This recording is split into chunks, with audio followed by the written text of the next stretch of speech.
In this video, I'm going to show you how you can install the right MiniPay app on your smartphone. If this video helps, please like and subscribe. Alright, to install MiniPay app, you need to go to Google Play Store if you're on Android or App Store if you're on iPhone. Because I'm on Android, I'll go to Play Store.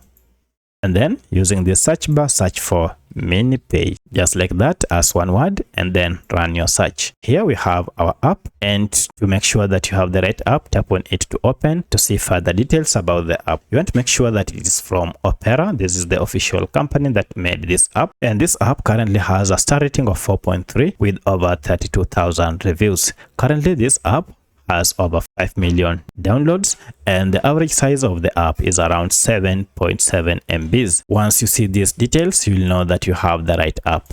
Now to install it, just tap on install, and this will download the latest version of MiniPay Global Money Wallet app and install it on your phone. Once it is installed, you can proceed and open from here, or if you go to your app, now you should be able to see your app here. Tap on it to open.